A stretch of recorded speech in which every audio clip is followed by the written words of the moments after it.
సువార్త కూడికను ఏర్పాటు చేసినటువంటి మందిరంలో ఏర్పాటు చేసిన కుటుంబాలు గోడి సాంసన్ జాకబ్ గారు, శాంతకుమారి గారు, జేసేపు గారు వారు, మేడపాటి జెరీనా ఇప్సిబా, అలాగే రాజేష్ గారు వారి అల్లుడు గారు,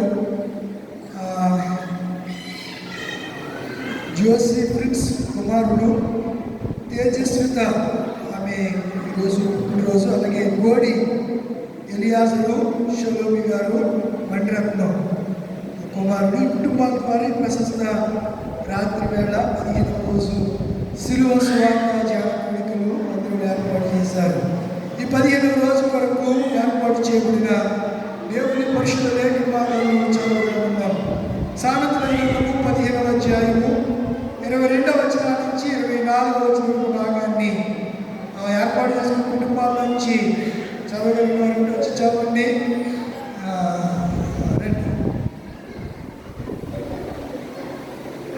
సామెతల గ్రంథము 15వ అధ్యాయము 22 నుంచి 24 వరకు.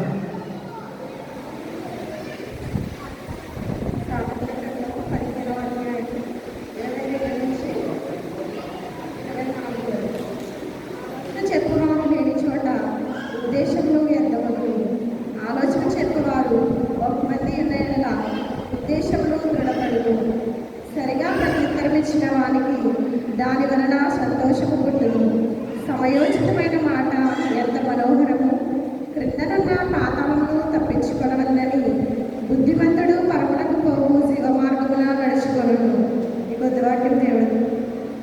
అలాగే యోహాను సువార్త 14వ అధ్యాయం 12 నుంచి 21 వరకు నుంచి చదివించండి.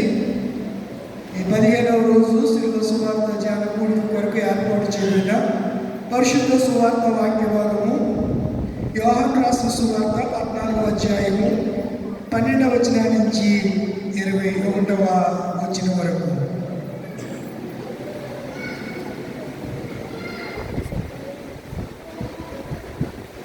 నేను నా తండ్రి ఎదురు వెళ్ళుచున్నాను. నేను తండ్రి ఎదురు వెళ్ళుచున్నాను కనుక నేను చేయి క్రియలు నా యొక్క విశ్వాసించేవాడు చేయను. వాటికంటే మరి గొప్పవి అతడు చేయనని నేను చెప్పని చెప్పుచున్నాను. మీరు నా నామము దేని అడుగుతో తండ్రి కుమారి ఎందు మంచి పట్టుబడుటకై దాని చేయదు.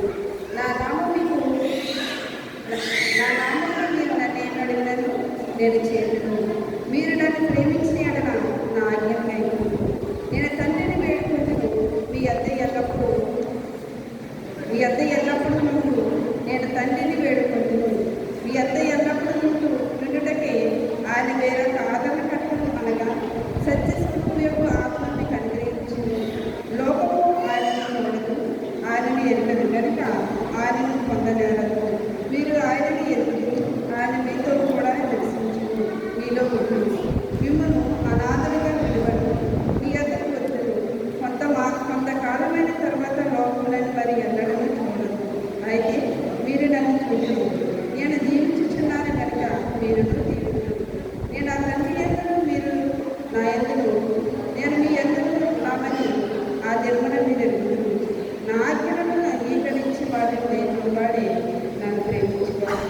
నన్ను ప్రేమించుకోవడం నా తండ్రి వలన ప్రేమించబడదు. నేను వారిని ప్రేమించి వారికి నన్ను కనుగొంచుకుంటానని చెప్పాను. వాటిని ఓ ప్రభువా మమ్మను కనికరింపుము.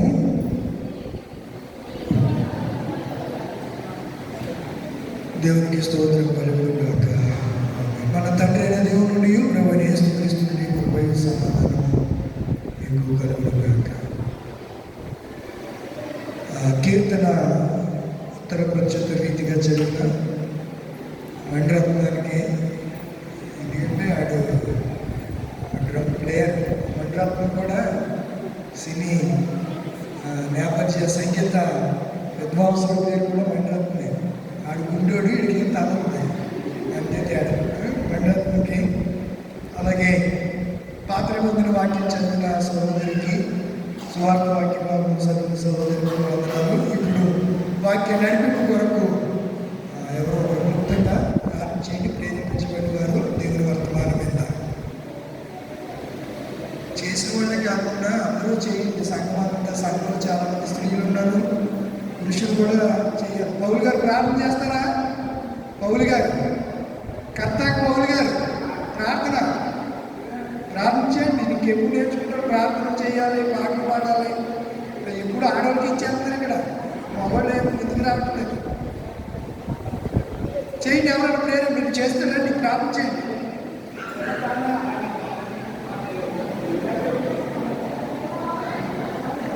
రేపు పొద్దున్న మోసెస్ గారు చేస్తారు ప్రార్థన.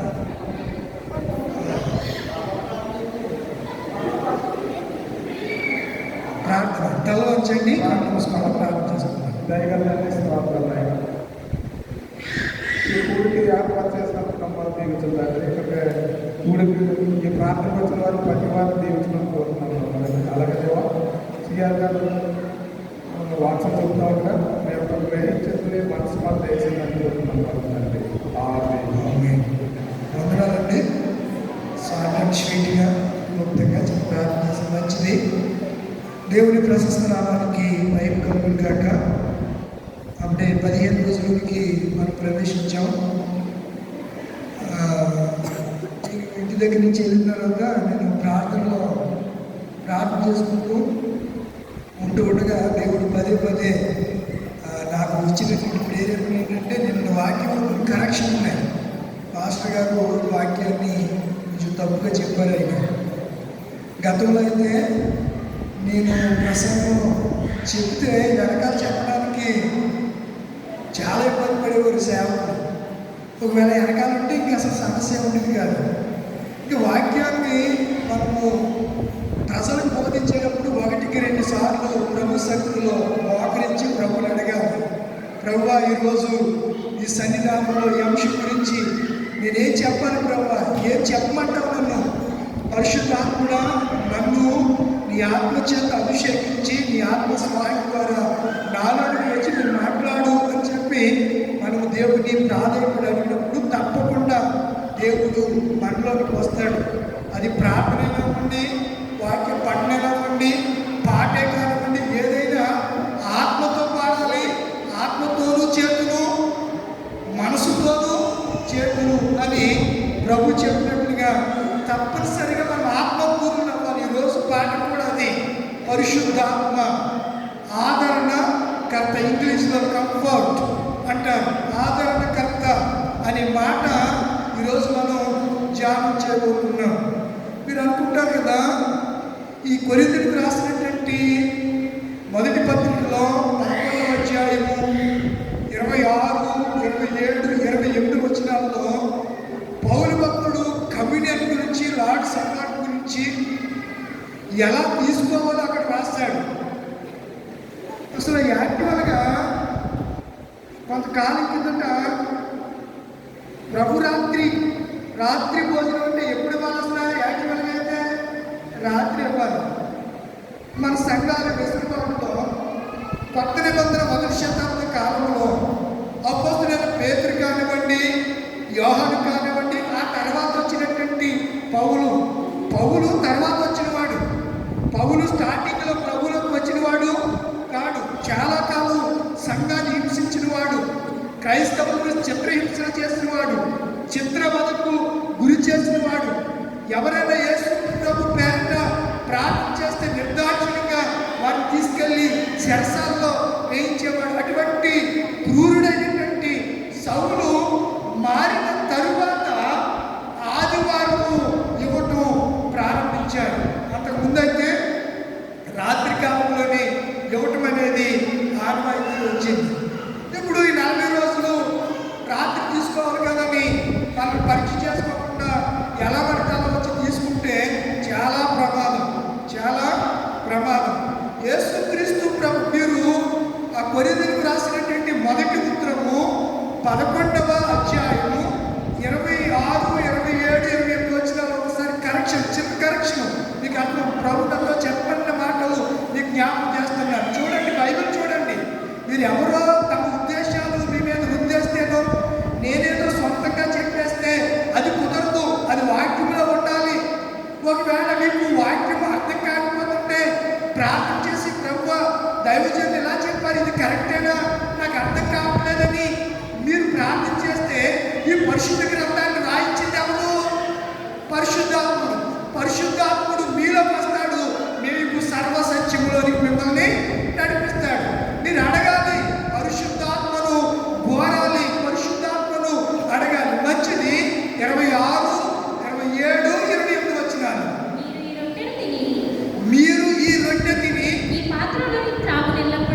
నేను ఎలా చెప్తున్నానో యాస తీసి అలాగే ఉంటాను. రొట్టెను పట్టుకుని కృతజ్ఞతాస్తుతులు చెల్లించి, రొట్టె ఎలా ఉంటుంది? గుండ్రంగా ఉంటుంది. దాన్ని ఏం చేయాలి? విరవాలి. రొట్టెని ఏం చేయాలి? విరిచిన తర్వాత ఏం చేయాలి? కృతజ్ఞతాస్తుతులు చెల్లించి, ఇది నా శరీరం అని యేసయ్య అన్నాడు. తర్వాత పాత్రను తీసుకున్నాడు. పాత్రలో ఏముంది? ద్రాక్షారసం ఉంది. ద్రాక్షారసము దేనికి సాదృశ్యం? రక్తానికి. క్రీస్తు ప్రభువారు మన కొరకు ప్రశస్తమైనటువంటి రక్తానికి సాదృశ్యం. ఇది నా రక్తము, క్రొత్త నిబంధన రక్తము.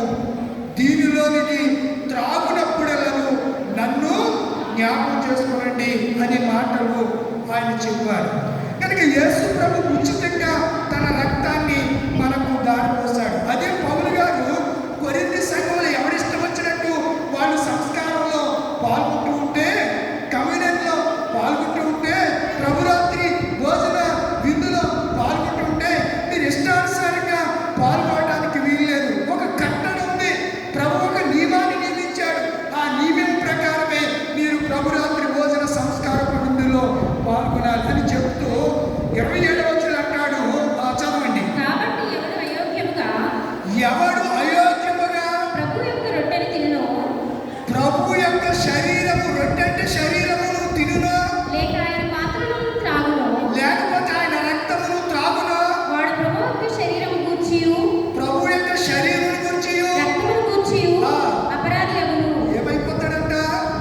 పాస్టర్ గారు చెప్పారనో నేను చెప్పానో వచ్చేసి గబగబా తినగా ఉంటుంది, లేకపోతే రొట్టె కదా నోట్లు వేసుకుని చంపలేసి వచ్చి వచ్చి తింటే అపరాధులు అవుతారు. జాగ్రత్తగా ఇస్తున్నారు కదని మీరు మరలా ఇంకో రాకుంది. మీరు మాస్టర్ గారికి చెప్పకండి.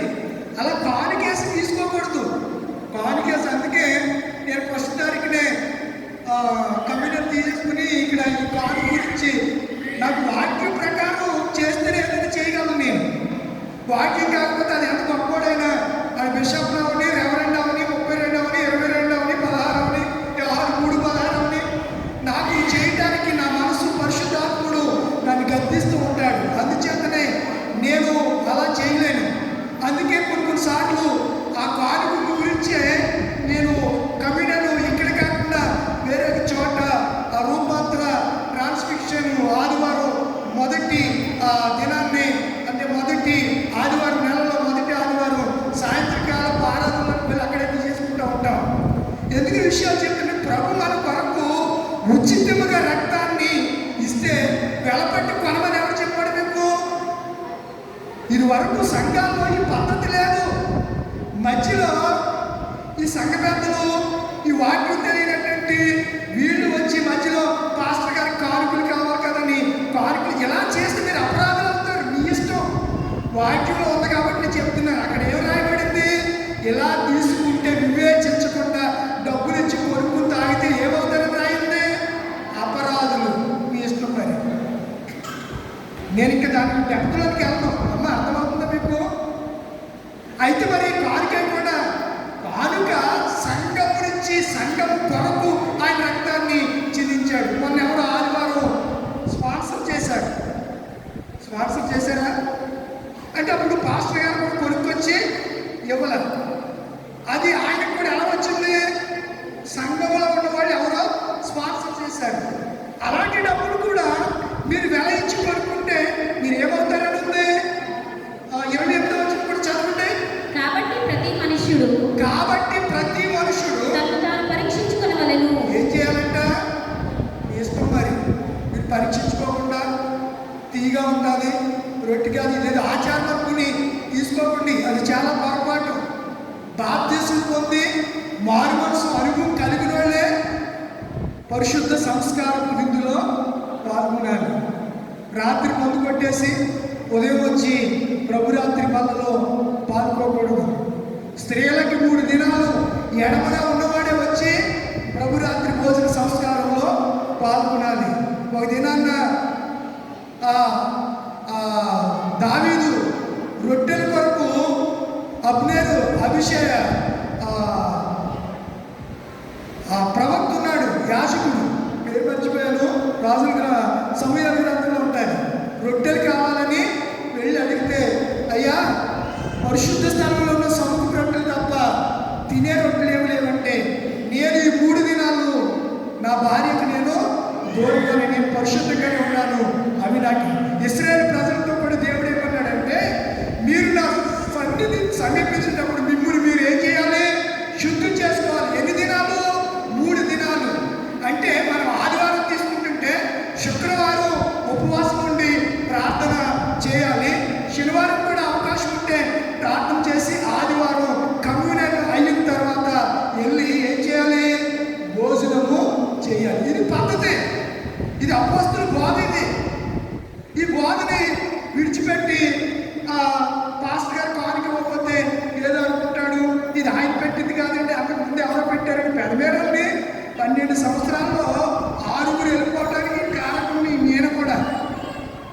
ఇలాగే తప్పుడు బోధన చేస్తే నాకు పరిశుద్ధాత్ముడు తప్పును ఖండించు, గద్దించు, బుద్ధి చెప్పు, వీళ్ళ హిత బోధకి దురదృష్టవులకు అలవాటు పడిపోరని పరిశుద్ధాత్ముడు మాట్లాడుతూ ఉంటే మరలా 2వ ఆదివారాన్ని కౌంటర్ ప్రారంభమయ్యేది. ఆ కౌంటర్ దాన్ని తట్టుకోలేక వెళ్ళిపోయి శరణ ప్రశాంత్ దగ్గరికి, ఏఎంసీ పార్టీ ప్రెసిడెంట్ దగ్గరికి కూడా వెళ్ళిపోయారు. అయ్యి బాబా సిఆర్ గారు, ఆ శేఖర్ గారు, ఎస్ఆర్కేఆర్ ఇండియన్ కాలేజీలో ఆ సారు వాటిని చెబుతుంటే మేము చెప్పలేని పరిస్థితి. ఆ బోధ ఆయన చెప్పేది కరెక్టే, ఆ బోధను మేము అందుకోలేకపోతున్నాం అన్నారు. మీరు ఎవరికన్నా మీద నేర్చుకోవడం కావాలి. మీరు ఇప్పుడు సివిల్ ప్రెసిడెంట్ ఏఎంసీ ప్రెసిడెంట్ గారిని పెద్దికి పరదేశ్ బాబు గారిని అడగండి. వాస్తవం ఇది జరిగిన సంగతి. సొల్లుబల్లు కబుర్లు, ఆ కథలు, లేకపోతే నేనేదో పెద్ద పోటీగాడని విషయాలు మీకు చెప్పాలి. రియల్గా జరిగిన సంగతి ఇది. రియల్గా జరిగినటువంటి సంగతి. ఇప్పుడు కూడా ఆయన ప్రెసిడెంట్, ఏఎంసీ ప్రెసిడెంట్ ఆయనే ఉన్నాడు. సందర్భం వచ్చినప్పుడు మీరు ఎప్పుడైనా కలిస్తే పెద్దమేమో సిఆర్ గారు చేసిన చంద్రశేఖర్ గారు ఇలాగా ఆయన గురించి మాస్టర్ గారు వచ్చి ఇలా అనేవారంటే నిజమేనంటే ఆయన చెప్పేస్తాడు స్టోరీ అంతటికి ఏస్తాడు యాసిడ్. నేను చెప్పవసరం. మన మా ఇంటికి వచ్చిన ఆయన నెహ్రూ అనే ఒక ఆయన ఉన్నాడు, సీనియర్ మాస్టర్ గారు, కొట్టి ఆయన ఏమన్నాడు తెలుసా? ఏమండి శేఖర్ గారు మిమ్మల్ని ఇదే ఫస్ట్ చూడడం, మా ఇంటికి అయిపోతారు ఇదే ఫస్ట్ చూడడం. నేను పెదమేర ప్యారిస్కి వద్దామని అపాయింట్మెంట్ తీసుకున్నాను. తీసుకుంటే అక్కడ సంఘ పెద్దలు, సంఘమంతా స్త్రీ సమాజం వాళ్ళు నన్ను పిలిచి, మీరు సిఆర్ గారి కంటే వాక్యము బాగా చెప్పగలిగితేనే మా మధ్యకి రండి, లేకపోతే వద్దన్నారంటారు. ఆగిపోయాడు ఆయన. నేను చెప్పానా మొన్న అక్కడ విన్నారు కదా, నేను సొంత మాటలు చెప్తున్నానా? పబ్లిక్లో 5-6 రెవరెంట్లు ఉండగా, చాలామంది సేవకులు ఉండగా ఒక పాస్టర్ గారు చెప్పినటువంటి మాట నా గురించి. అంటే నా గురించి కాదు, దేవుని యొక్క వాక్యం అలా ఉంటుంది, అలా చెప్తాడు ఆయనని విషయాన్ని. కనుక మీరు ఆలోచించుకోండి. మీ ఇష్టానుసారంగా తీసుకుంటే మీరు ఏమవుతారు? అపరాధులు అవుతారు. కింద ఇంకో మాట ఉన్నది. కాబట్టి ప్రతి మనుషుడు తను తాను పరీక్షించుకొనవలెను. అలా చేసి ఆ రొట్టెలు తిని ఆ పాత్రలో నుండి త్రాగవలెను. ప్రభు శరీరమని వివేచింపక. చూడండి ఎంత క్లియర్గా మాట్లాడుతుంది అమ్మ, వినాలి. చాలా వండర్ఫుల్ సబ్జెక్ట్. ప్రభు పిల్లల్ని కొంచెం డిస్టర్బ్, నేను త్వరగా ముగించేస్తాను. ప్రభు శరీరం అని వివేచింపక తిను త్రాగువాడు తనకు శిక్షావిధి కలుగుటకే. ఇందాకేమన్నాడు? అపరాధి అని అన్నాడు.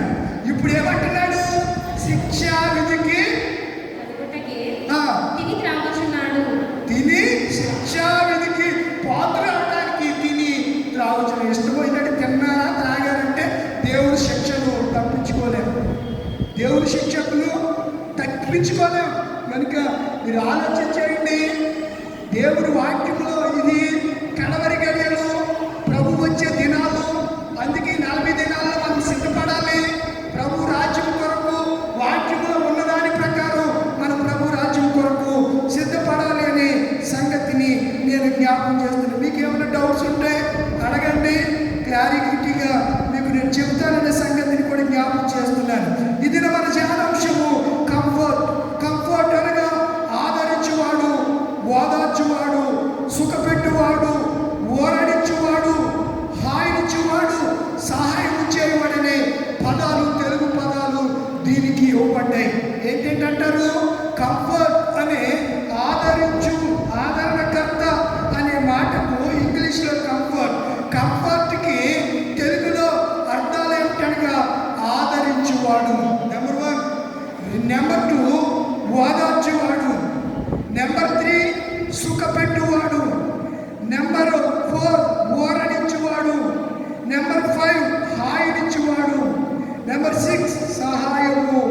చేయువాడు, ఆదరించువాడు, ఆదరణ కర్త.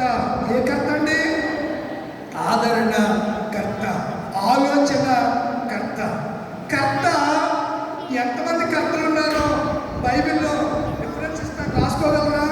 రాసుకోగలిగితే మీ ఆధ్యాత్మిక జీవితానికి ఎంతో ఉపయోగకరంగా, మేలుకరంగా ఉంటాయనే సంగతిని జ్ఞాపకం చేస్తున్నాను.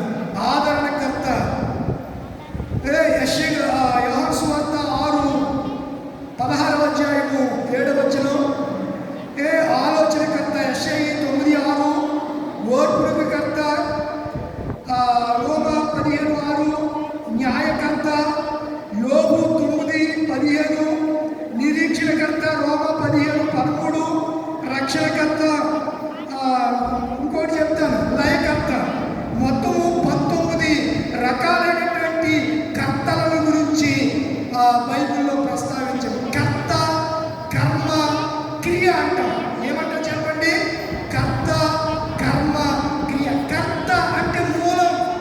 కర్త అన్నిటికీ మూలమైన వాడు, కార్యాలను జరిగించేవాడు, జరిగించబోతున్నవాడు. ఈయనకి వివిధ పేర్లు ఇవ్వబడ్డాయి పరిశుద్ధ గ్రంథంలో. అయితే మనకు ఇవ్వబడినటువంటి అంశం ఏంటి చెప్పండి? అమ్మ, అనాలోచితంగా ఉండకండి, త్వరగా ముగిస్తాను. అనాలోచితంగా మాత్రం దేవుని సన్నిధిలో అశ్రద్ధగా కానీ అనాలోచితంగా ఉంటే తగు శిక్షకు మనం పాత్రలు అవుతాం. ఎందుకో దేవుడు పరిశుద్ధాత్ముడు ఇదేనా నీతో చాలా స్ఫూర్తిగా స్పష్టంగా మాట్లాడుతున్నాడు. ఆదరణ ఏ కర్త అండి? ఆదరణ కర్త. చూడండి, ఆదరణ అనే మాటను మొదటిగా మనం ఎక్కడ గమనిస్తాము అని అంటే ఆదికాండము 50వ అధ్యాయము 21వ వచనంలో మనం చూడగలుగుతాం. ఆదరణ అనే మాట. కాబట్టి భయపడుకుడి. దేవుడు ఎక్కడికి వెళ్ళిపోయినా ఆయన భయం చేయట్లేదా?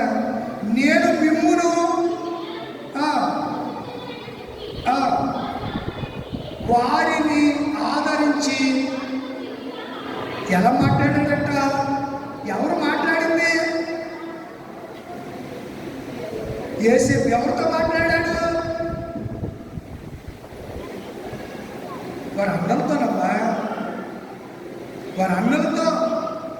అన్నము కరువు కాలంలో ఐగుప్తు దేశానికి వెళితే యేసేపు అని వారికి తెలిస్తే, ఒరే మన సహోదరుని కదరా మన గుట్టలో వేసేసాం, ఇలా చేసాం, ఇప్పుడు మన సహోదరుడు తానికి చేసినటువంటి కార్యాన్ని బట్టి మన మీద పగబడతాడేమో అని భయపడుతున్న సహోదరులతో యేసేపు అంటున్నాడు, భయపడకండి అని చెప్పి ప్రేమగా వారితో మాట్లాడి ఏమంటాడు తెలుసా? మిమ్మును మీ కుటుంబములను నేను పోషించి ఆదరిస్తాను, హక్కును చేర్చుకుంటాను. భయపడకండి అన్నలారా భయపడకండి. ఆ సమయంలో తన తమ్ముడైనటువంటి యాకోబు, ఆ కుమారుడైనటువంటి 12వ కుమారుడైనటువంటి అనగా రాహేలు కుమారుడైన యేసేపు, బెన్యామీను ఎవరి కుమారులు? రాహేలు కుమారులు. వీరిద్దరూ బెన్యామీను చూసి యేసేపు కంట ప్రేమ పొంగుకొచ్చి వాడి ఎదురు నుంచి గబగబా పరిగెట్టుకుని వెళ్ళి ఏడ్చాడట. తన దుఃఖాన్ని అణచుకోలేక. ఆదరించే దేవుడు ప్రియుల మనం చూసి యేసయ్య కన్నీరు పెట్టుకునే పరిస్థితులు వస్తున్నాయేమో ఒకసారి రాత్రి మనం ఆలోచన చేద్దాం. ఆయన బాధలో మనల్ని ఆదరించేవాడు. కష్టకాలంలో, నష్టకాలంలో, ఇబ్బందికర పరిస్థితుల్లో దేవుడు మనల్ని ఏం చేస్తాడు? ఆదరిస్తాడు. ఈ లోకంలో ఎవరి దగ్గరికి వెళ్ళినా నీకు ఆదరణ దొరకకపోవచ్చు, కానీ నా యేసయ్య దగ్గర నీకేం దొరుకుతుంది? ఆదరణ దొరుకుతుంది అనే సంగతిని నేను మీకు జ్ఞాపకం చేస్తున్నాను. మరొక మాట మీకు జ్ఞాపకం చేస్తాను. చూడండి, 16వ అధ్యాయం యోబు గ్రంథము 16:5వ వచనం. 16:2 వచనాలు కూడా చదవండి. యోబు గ్రంథము 16:2. అయినను నేను నా నోటి మాటలతో అమ్మా,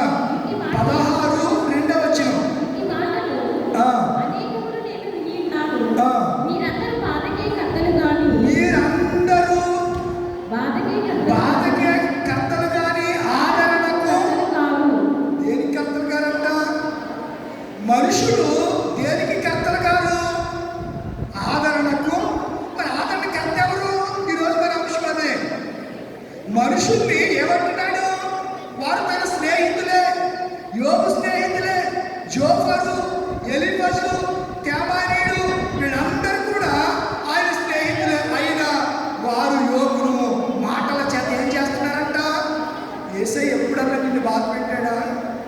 నువ్వు సరిగా ఉండాలని, నువ్వు చక్కగా ఉండాలని, ఆయన చేత నువ్వు దీవించబడాలని, ఆయన చేత నువ్వు ఆశీర్వదించబడాలని, మంచి ఫలాలు నువ్వు ఫలించాలని, నిన్ను ఆయనలో చూసుకుని ఆయన సంతోషపడే దేవుడే కదా మన దేవుడు, ఆదరణకర్త అయినటువంటి దేవుడు. కనుక మనుషులంట ఆదరణకు కర్తలు కారు కానీ బాధకే కర్తలు అంటున్నాడు. 5వ వచనం కూడా చదవమ్మా. అయినను నేను నా నోటి మాటలతో 5వ వచనం. అయినను నేను నా నోటి మాటలతో మిమ్మల్ని బలపరచుదును. నా పెదవుల మాటలు మిమ్మల్ని ఓదార్చి ఆదరించును. ఓదార్చి ఆదరించును. మనం ఆలోచన చేయాలి. దేవుని మాటలు ఆదరణ కలిగించే మాటలు. మరి కొన్నిసార్లు వాక్యం మనల్ని ఏం చేస్తుంది? అందుకే అంటాడు భక్తుడు, నీ వాక్యమే నన్ను బ్రతికించేను, బాధలు నాకు నెమ్మది అనగా ఆదరణ కలిగించేను, ఆదరణ కలిగించేను. ఆదరణ కర్తవు అనాథునిగా విడువవు, ఆదరణ కర్తవు అనాథునిగా విడువవు, నా తోడు నీకుండగా ఒంటరిని కానెన్నడు, నా తోడు నీకుండగా ఒంటరిని కానెన్నడు. యేసయ్యా నా యేసయ్యా, యేసయ్యా నా యేసయ్యా, యేసయ్యా నా యేసయ్యా, యేసయ్యా నా యేసయ్యా. ఆయనంట ఆదరణకర్త, మనల్ని అనాథులుగా విడువడు. అవే మాటలు ఈరోజు మనం చూసినటువంటి చదువుకున్న లేఖన భాగంలో మనం చూస్తూ ఉన్నాం.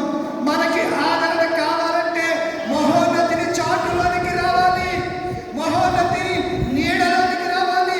కీర్తనకారుడు 91వ కీర్తన అంటాడు, మహోన్నతిని చాటున నివసించువాడే సర్వశక్తిని నీడను, ఆ నీడలోనికి ఆశ్రయం దొరుకుతాడు, ఆ నీడలోనికి నెమ్మది దొరుకుతుంది.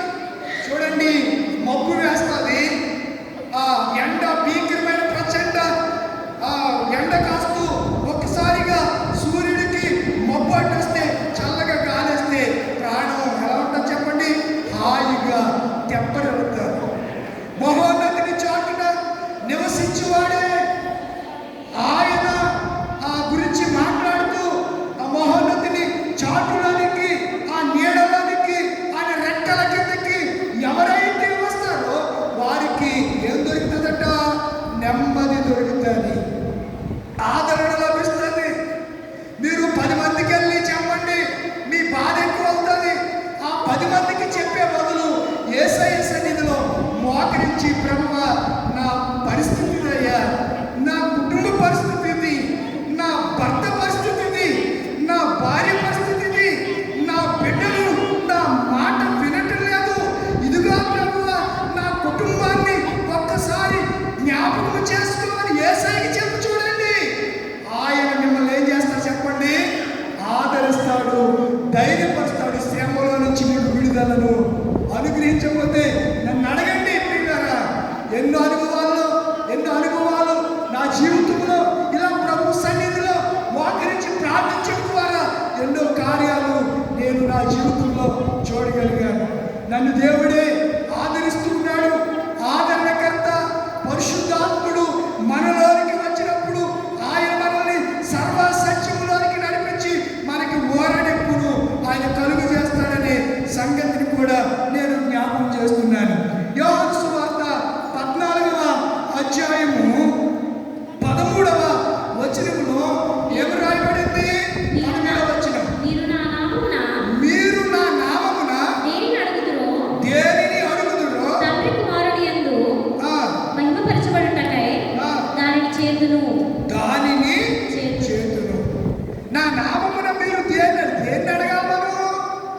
దేన్ని అడగాలి?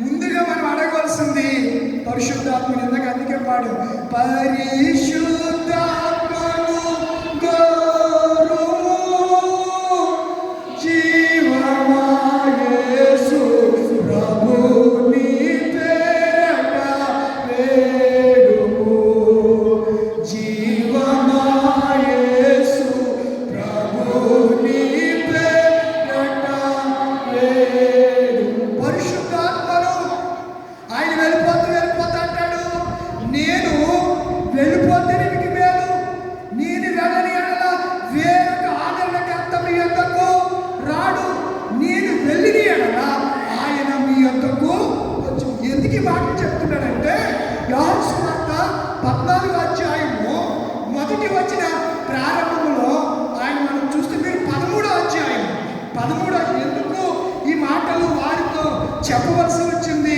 పరిశుద్ధాత్మ గురించి ప్రత్యేకించి యేసు ప్రభు వారు చెప్పవలసి వచ్చిందనే విషయాన్ని యోహాను సువార్త 13వ అధ్యాయం గురించి చూస్తే మనకు మొదటి వచ్చింది, తాను ఈ లోకము నుండి తండ్రి యొద్దకు వెళ్ళవలసిన గడియ. యేసు ప్రభు వారు ఎక్కడి నుంచి వచ్చారు? అక్కడికి తండ్రి యొద్ద నుంచి వచ్చారు. మరలా తిరిగి ఎక్కడికి వెళ్తాడైనా చెప్పేట్టులా తండ్రి యొద్దకు వెళ్ళవలసిన సమయం ఆసన్నమైపోయింది. గడి వచ్చిందంట. గడి వచ్చి ఆయన తువాలు కట్టుకున్నాడు. వారి యొక్క భోజన పంక్తిలో వారందరికీ భోజనాన్ని ఈ ప్రభుత్వ కమ్యూనియన్ ఇచ్చాడు. తర్వాత వారి పాదాలను కడిగాడు. చాలా సంగతులు చేస్తే పేతురు దగ్గరికి వచ్చేసరికి పేతురు అంటాడు, యేసుప్రభు వారు నన్ను కడగడానికి వీల్లేదు అన్నాడు. ఎన్నో వచ్చును చూడండి, 10వ వచనం, 13, 10 వచనంలో యేసును చూచి స్నానం చేసేవాడు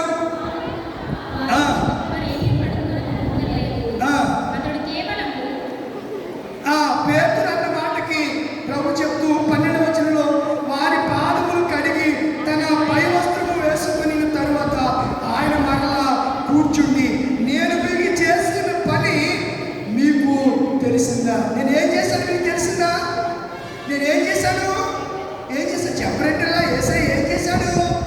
వారికి పాదశుద్ధి చేశాడు, తువాలు నడలికి కట్టుకున్నాడు. ఎన్ని చేసి చాలా సంగతులు చెప్తే వారు నిశ్చేష్టులు అయిపోయారు. అరే ప్రభువారు, ఇప్పుడు నా బాధ కూడా, మా నాన్న ఉదయం కూడా థియేటర్లోకి వెళ్ళేటప్పుడు కూడా మా నాన్న నాతో చాలా చక్కగా మాట్లాడాడు. నేనే ప్రార్థన చేశాను. ప్రార్థన చేసి, నాన్న నేను స్టంట్ వేయించుకున్నాను కదా, నీకు ఏం కాదు, ఊరికే 5 నిమిషాలు అయిపోతే నువ్వు తిరిగి వచ్చేస్తావు అంటే చాలా సంతోషంగా వెళ్ళాడు. ఆయన వెళ్ళి తర్వాత ఆయన ఈ లోకంలో నుంచి ప్రభు సన్నిధికి పిలువబడ్డాడు. కనుక యేసు ప్రభు వారు కూడా నేను నా తండ్రి దగ్గరికి వెళ్ళిపోతున్నానంటే వాళ్ళు నిశ్చేష్టులు అయిపోయారు, కంగారు వచ్చేసింది. అప్పుడు 14వ అధ్యాయం మొదటి వచ్చిన ప్రారంభంలో మీ హృదయాన్ని నేను ఎలా చెప్పానని, ఎందుకు మీ హృదయాల్లో కలవరపడుతున్నారు అని చెప్పి ఆయన అంటున్నాడు కదా, నేను నా తండ్రి యొద్దకు వెళ్ళుచున్నాను. 12వ వచనం, నేను నా తండ్రి యొద్దకు 14:12 నేను నా తండ్రి యొద్దకు వెళ్ళుచున్నాను కనుక నేను వెళ్ళిపోయిన తరువాత నేను చేయు క్రియలు నా యొక్క విశ్వాసం ఉంచిన మీరును విశ్వాసం ఉంచి వాడును చేయని వాటికంటే మరి గొప్పవయు అతడు చేయని నిశ్చయముగా మీతో చెప్పుచున్నాను అని మీరు అప్పుడు అంటూ, నేను వెళ్ళిపోతున్నాను. నేను ఎక్కడికి వెళ్ళిపోతున్నాను? అమ్మ అర్థమవుతుందా? ఎక్కడికి వెళ్తున్నాను? తండ్రి యొద్దకు వెళ్తున్నాను. నేను ఎక్కడి నుంచి వచ్చాను? తండ్రి యొద్ద నుంచే వచ్చాను. ఎందుకు వచ్చాను? సాతాను మిమ్మల్ని లోపరుచుకుంది. అపవాది తన తంత్రము చేత మిమ్మల్ని వాడి వైపుకు లాక్కున్నాడు. అందుకే మనం పాడతాం కదా, అపరాధిని యేసయ్య. అపరాధం చేస్తున్నారు మనం, అపరాధముల చేతను పాపముల చేతను చచ్చి ఉండగా యేసు క్రీస్తు యుక్త కాలమందు భక్తిహీనులమైన మన కొరకు సిలువలో ఆయన ప్రాణ త్యాగము ఆయన చేశాడు. కనుక యేసయ్య మాటలను చెప్తూ ఉంటే వారు సహించలేకపోతుంటే అప్పుడు అంటున్నాడు కదా, ఏమంటున్నాడు అని మనం ఆలోచన చేయగలిగితే అంటున్నాడు కదా, మీరు నా నామమున కంగారు పడకండి శిష్యులారా, కంగారు పడకండి, మీరు నేను మీకు ఇస్తాను. అప్పటికి ఎవరు లేరు. ఈ మాటలు ఈ పరిశుద్ధాత్మ గురించి ఆదరణకర్త గురించి ఎంతమందితో చెప్పాడు ఆయన? అమ్మా 11 మందితో. ఎస్, చక్కగా చెప్పాం. ఇస్కరియోతు ఎప్పుడు వెళ్ళిపోయాడు? ఎక్కడ వెళ్ళిపోయాడు? చూడండి 13వ అధ్యాయం 27వ వచనం.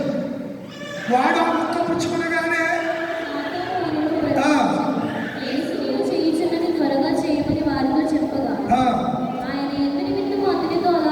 వాడు ఆ ముక్క పుచ్చుకునగానే బయటకు వెళ్ళాడు. అది రాత్రి వేళ అనే మాట కూడా అక్కడ మనము చూడగలుగుతూ ఉంటాం. వాడు బయటకు వెళ్ళిపోయాడు. ఇప్పుడు కమ్యూనియన్ ఎంతమందికి ఇచ్చాడు ఆయన? చెప్పలేంటిరా, 11 మంది ఉన్నారు. కమ్యూనియన్కి ప్రభురాత్రి సంస్కారం మేడగదిని ఎంతమంది తీసుకున్నారు? 11 మంది. మీరు గమనించాలి ఈ విషయం. మందగా వచ్చి అందరికీ ఇవ్వలేదు ఆయన రాత్రి, లేకపోతే నెలవైన వారిని పిలవలేదు. ఆయన బంధువులు కూడా పస్కాలకు ఆయన పిలవలేదు. లాజరు, మరియ, మార్త కుటుంబం యేసుకి బాగా దగ్గరి కుటుంబం అయిన వారిని కూడా పిలవలేదు. జబదేయ కుమారుడైనటువంటి ఈ యాకోబు, యోహానులు ఉన్నారు. వారి తండ్రిని జబదేయుని కూడా పిలవలేదు. జబదేయి కూడా యేసుక్రీస్తుకి బాగా దగ్గర బంధువు. జబదేయి అనగా యోహాను, యాకోబు తల్లి అయిన షలోమి మరియకు చెల్లి అవుతుంది. చెల్లి, సిస్టర్, కజిన్ సిస్టర్ ఆమెను కూడా పిలవలేదు. ఎంతమంది ఉన్నారు మేడగదిలో? చెప్పలేదా? 11 మందే ఉన్నారు. వీడు వెళ్ళిపోయాడు. వెళ్ళిపోయిన తర్వాత ఈ పరిశుద్ధాత్మ గురించి ఎవరికి చెప్పాడు ఆయన? 11 మందికి ఆయన చెప్పాడు. చెప్పి అంటున్నాడా, మీరు నా నామమున దేనిని అడుగుదురో అని చెప్పి, చూడండి, మీరు నన్ను ప్రేమించిన ఎడల, శిష్యులారా మీరు నన్ను ప్రేమించిన ఎడల, చాలా మంది నేడు దినాల్లో ఆజ్ఞలంటే వాక్యాన్ని పాటించట్లా. ఎవరో వస్తారు, ఆయన ఏదో చెప్తాడు, చెప్పినట్టుగా ప్రవర్తిస్తూ ఉంటారు. కనుక వాక్యములో అలా ఉందా? వాక్యములో ఆజ్ఞలు కైకొనమన్నాడు కనుక ఆజ్ఞ ప్రకారము, వాక్య ప్రకారము మనం బోధ వినగలుగుతున్నాం అనే దినాల్లో మనం నా ఆజ్ఞలు కైకొందురు, నేను తండ్రిని వేడుకుందును. ఎవరిని వేడుకుంటుడు? ఆదరణకర్త మన దగ్గరికి రావాలంటే యేసయ్య వెళ్ళి ఎవరిని వేడుకోవాలి? తండ్రిని వేడుకుంటే ఆదరణకర్త వస్తాడు. మన ప్రార్థన యేసు ప్రభు పేరిట ఎవరికి చేస్తాము? తండ్రికి చేస్తాం. అర్థమవుతుందా? యేసయ్య చెప్పాడు, నేను తండ్రిని వేడుకుందును, మీ యొక్క ఎల్లప్పుడూ, ఏదో అప్పుడప్పుడు, ఎల్లప్పుడూ మన ప్రాణం పోయేంత వరకు క్రీస్తు ఈ భూమి మీదకి మరలా మధ్యాకాశంలోనికి వచ్చు పర్యంతము ఎల్లప్పుడూ ఉన్నటికే ఆయన వేరొక ఆదరణ కర్తని ఒకటనేసి ఉత్తరవాది అనేది కింద గ్రీకులో కింద ఫుట్నోట్లు ఎవరు చూడండి, ఉత్తరవాది. ఎల్లప్పుడూ ఉండే వేరొక ఆదరణ అనగా, మన ఆదరణకర్తకు డిఫినేషన్ ఇస్తున్నాడు. అనగా సత్య స్వరూపి అయిన ఆత్మను మీకు అనుగ్రహించింది. ఏ ఆత్మను అనుగ్రహిస్తాడంట? సత్య స్వరూపి అయిన ఆత్మ, సత్యాన్ని చెప్పగలిగిన ఆత్మ, సత్య స్వరూపి అయినటువంటి ఆత్మను ఆయన మనకు అనుగ్రహిస్తాడు. ఆ ఆత్మ పొందితే ఎంత ఆదరణ అండి, ఎంత ఆదరణ ప్రియులారా. ఈరోజు గాలి వానల చేత కొట్టబడుతున్నా, నీలాంజనముతో నీ పట్టాన్ని కట్టుకున్నా నువ్వు ఆదరణ లేక ఉన్నావంటాడు యెషయా గ్రంథంలో. ఆదరణ ఈ దినాల్లో వాదార్పు లేదు. అలా అనుకుంటే మీరు వాదార్పు యాత్ర అనుకున్నారు, కానీ ఆ వాదార్పు గురించి కాదు నేను మాట్లాడేది. దేవుడిచ్చే వాదార్పు, దేవుడిచ్చే ఆదరణ కరువైపోయింది. హృదయంలో ఎప్పుడు చూసిన కలవరము, ఇతరుల పడి ఏడవడమే, ఇతరులను చూసి ఏడవడమే, ఇతరులను పచ్చ పలసగా ఉంటే యాగోలేని శుభ్రాత్మకాలు ఎక్కువైపోయారు ఈ దినాల్లో. అసూయ పనులు ఎక్కువైపోయారు ఈ దినాల్లో. ఇది పరిశుద్ధాత్మ యొక్క లక్షణాలు కావు. పరిశుద్ధాత్ముడు మనలోకి వచ్చినప్పుడు ఎందులో నడుపుతాడంట, లోతైన అటువంటి సర్వ సత్యములోనికి ఆయన నడిపించును అనే మాటలు మనము చూడగలుగుతున్నాం. కనుక ప్రభుత్వం దేవుడి పిల్లరా, ఒకటి రెండు మాటలు చెప్పి టైం అవుతుంది కదా, ముగిస్తాను. చూడండి, ఆదరణ కర్తను అనే తర్జుమా చేసినటువంటి ఈ పదానికి, గ్రీకు పదానికి సహాయ పడువాడని కూడా గ్రీకులో వ్రాయబడింది. గ్రీకులో ఆదరణకర్త అనే తెలుగు పదాన్ని గ్రీకులో తర్జుమా చేసినప్పుడు, ఆ గ్రీకు పదాన్ని మళ్ళా తిరిగి తెలుగులో తర్జుమా చేసినప్పుడు సహాయపడువాడు. ఇంకొక మాట చెప్పారు, దగ్గరకి పిలువబడిన వాడు అని అర్థమట. దగ్గరికి పిలువబడిన వాడు అని అర్థమని వ్రాయబడింది. కనుక ప్రియమైన దేవుని పిల్లలారా, ఈ మాట యేసే చెప్తున్నాడు, ఆదరణకర్తను నేను తండ్రి యొద్దకు వెళ్ళి పంపిస్తాను, మీరు కలవరపడద్దు, మీరు దిగులు పడద్దు అని యేసయ్య చెప్పాడన్న సంగతిని నేను మీకు జ్ఞాపకం చేస్తున్నాను. యోహాను సువార్త 16వ అధ్యాయము 13 నుంచి 15వ వచనాల వరకు మనం ఉన్నటువంటి భాగాన్ని మనం చదివితే అక్కడ చాలా స్పష్టంగా ఆ విషయాలు వ్రాయబడ్డాయి. కీర్తన గ్రంథము 25:4-5 వచనాల్లో పరిశుద్ధాత్ముడే ఉపదేశకుడిగా ఉంటాడనే మాటలు అక్కడ వ్రాయబడుతూ ఉన్నాయి. రోమీయులకు రాసిన పత్రిక 8వ అధ్యాయము 16వ వచనంలో ఉచ్చరింప సఖ్యము కాని మూలుగులతో మనం ప్రార్థన చేసినప్పుడు పరిశుద్ధాత్ముడే మన గురించి సాక్ష్యం ఇస్తాడనే మాటలు రాయబడ్డాయి. యోహాను రాసిన మొదటి పత్రిక 5వ అధ్యాయము 6వ వచనాన్ని చదవండి. యోహాను రాసిన మొదటి పత్రిక 5వ అధ్యాయము 6వ వచనం. యోహాను రాసిన మొదటి పత్రిక, నీళ్ళ ద్వారాను రక్తము ద్వారాను వచ్చినవాడు ఈయనే అనగా యేసుక్రీస్తే, ప్రభువైన యేసుక్రీస్తు. యేసుక్రీస్తు. నీళ్ల ద్వారాను రక్తము ద్వారాను వచ్చిన వాడు ఎవరు చెప్పండి? వాక్యముగా వచ్చిన వాడు యేసే. రాత్రి కూడా నేను ప్రారంభంలో చెప్పాను, ఆయన శరీరమే, శరీరధారియే, ఆ వాక్యము శరీరధారియే, కృపా సత్య సంపూర్ణగా శరీరాన్ని ఇప్పుడు ఇక్కడ అంటున్నాడు యోహాను గారు, రక్తము వలన అనగా నీళ్ల వలన, రక్తము వలన వచ్చిన వాడు ఈయనే. నీళ్ళనగా వాక్యము, రక్తం అనగా ఆయన మన కొరకు చిందించిన కలువరి రక్తం. ఈ లోకంలో మన కొరకు ఎవరైనా రక్తం చిందించారా? ఎవరన్నా చేయిపోసుకున్న వాళ్ళు ఉన్నారా? కొంతమంది ఏదో పిచ్చి ప్రేమతో చేతులు బ్లేడ్లు ఇచ్చి పోసుకునే వాళ్ళు, మెడాలు పోసుకునే వాళ్ళు, దాని ప్రేమ అని దానికి కొంత పేరు పెట్టి రకరకాల ఏంటంటే పోసుకుంటాడు. నేను పంపు తీసి ఎలా మండరత్నం అప్పుడే పడిపోయావా?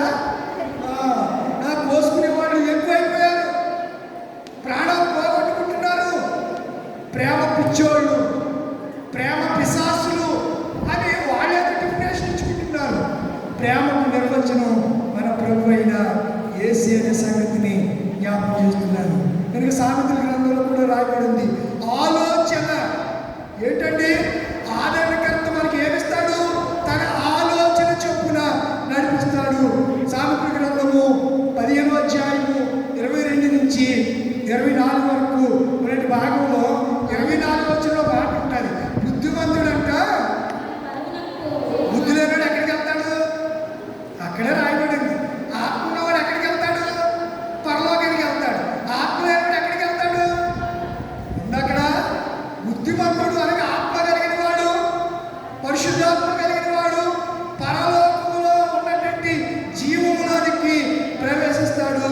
బుద్ధి లేనివాడు, ఆత్మ లేనివాడు ఎక్కడికి పోతాడంట?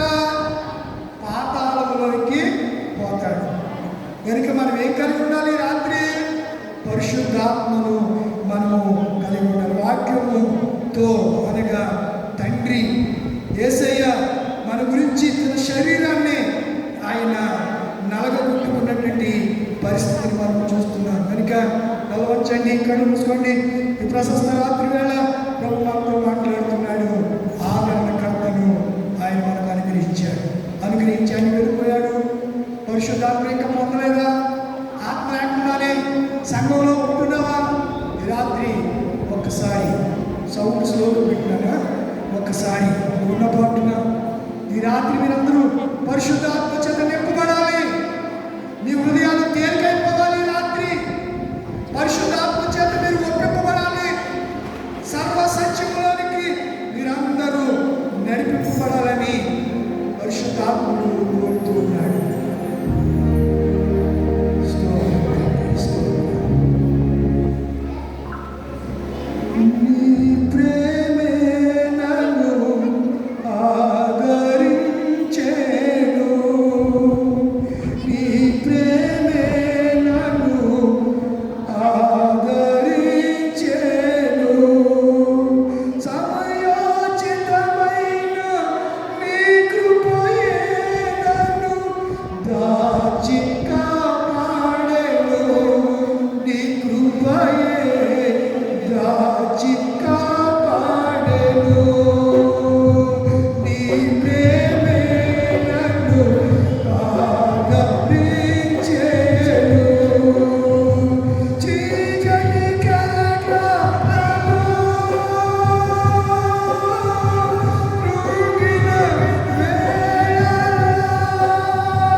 నా పాపముల కొరకు, నా అతిక్రమ కొరకు, అతిక్రమ దోష క్రియల కొరకు, నీ తలపులతో చేసిన పాపాలను బట్టి నా పాదములు పరిగెట్టిన పాపములో పరిగెట్టిన పాదాలను బట్టి ఈ పాదాల్లో వేగులు, నీ తలలో ముళ్ళ కిరీటం, నీ ప్రక్కలో బల్లెపోటు.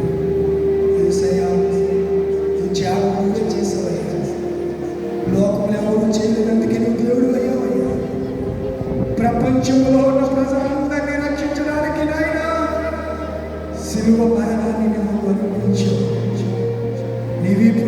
చాపబడింది, మాంసపు ముద్ద కానీ శరీరం చేయబడింది. ఉమ్ము వేయబడింది నీ ముఖం మీద, గడ్డం పట్టుకుని లాగారు ప్రభు, అరచేతులతో కొన్నారు. యూదులు రాజానికి శుభమని చెప్పారు. ఇంతగా చేస్తున్నా సిలువలో మొదటి మాటగా మీరు చెప్పిన మాట, తండ్రి మీరేమి చేయించున్నారు, మీరెరుగురు కనుక మేము క్షమించుకోవచ్చు.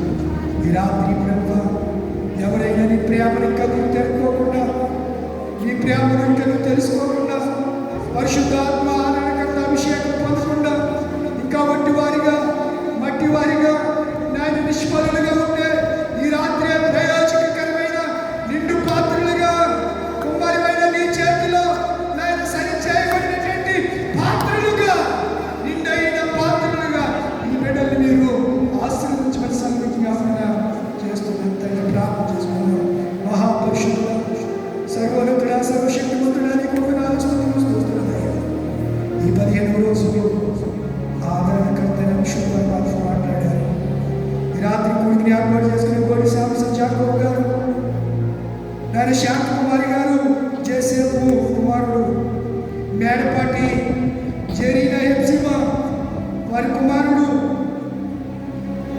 ప్రిన్స్, అలాగే నాయన తేజస్వత పుట్టినరోజు ప్రభు గోడి ఎలియాజరు, షలోమి, మణిరత్నం ఈ కుటుంబాలు ఈ ప్రశస్త రాత్రి వేళ 15వ రోజు కూటని ఏర్పాటు చేసుకునేంత వరకు ఈ మాటల ద్వారా మాత్రం మీరు మాట్లాడారు ప్రభు. ఆ కూడికి ఏర్పాటు చేసిన కుటుంబాన్ని దీవించండి, మూడు వచ్చిన బిడ్డలను ఆశీర్వదించండి. మీరు చెప్పమాటిన మాటలు పరిశుద్ధాత్మ ద్వారా మీరు నా ఉదయంలో మీరు ఇచ్చినటువంటి మాటల్ని సంఘానికి నేను కూడి వాక్యం వినడానికి ఇచ్చేసిన మందిరంలోకి వచ్చిన బిడ్డలందరికీ తెలియజేశాను ప్రభు.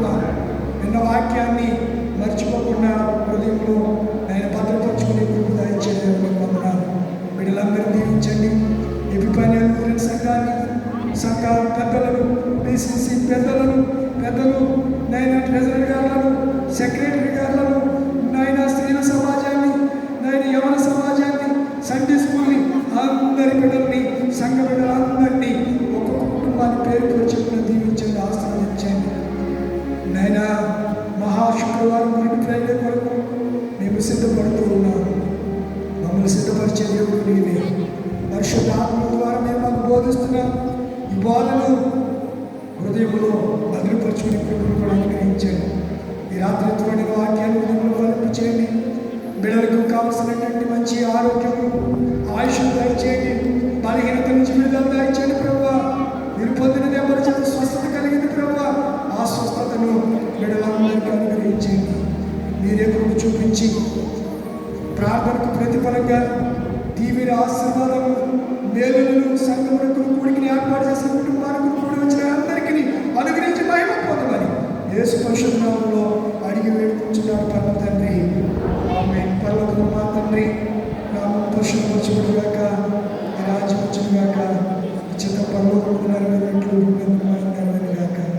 అన్నా దయచేయము, అన్నా ప్రచేసి రక్షించిన ప్రకారం రక్షించు, మనుషులను దృష్టి తప్పించు, రాజ్యము శక్తి ఆమె. మన తండ్రి అయిన దేవుని ప్రేమ, కుమారుడైన యేసుక్రీస్తు కృప, పరిశుద్ధాత్మ కన్యక సహవాసం, 15వ రోజు శిలువ ధ్యాన కూడికలు ఏర్పాటు చేసిన కుటుంబంలోని బిడ్డలందరికీ కూడి వచ్చిన మనందరికీ సదాకాలం తోడేయుడుగాక. ఆమె. సిలువ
చక్కగా పలహారాన్ని పంచుతారు. కానీ పంచుతున్నప్పుడు మైకులు మీ దగ్గర పెట్టుకుని వెంటనే పాటను పాడడానికి ప్రయత్నించండి. మహాపరుషులుగా సర్వోన్నతులుగా ఈ 15 రోజులు కూడికి వ్యాపార కుటుంబాలు తీసుకొచ్చినటువంటి నాయన ఈ పలహారం డ్రింక్స్ మీరు ఆశీర్వదించండి. అందరికీ సమృద్ధిగా అందరికీ కూడా ఇచ్చింది. సిద్ధపరిచిన కుటుంబం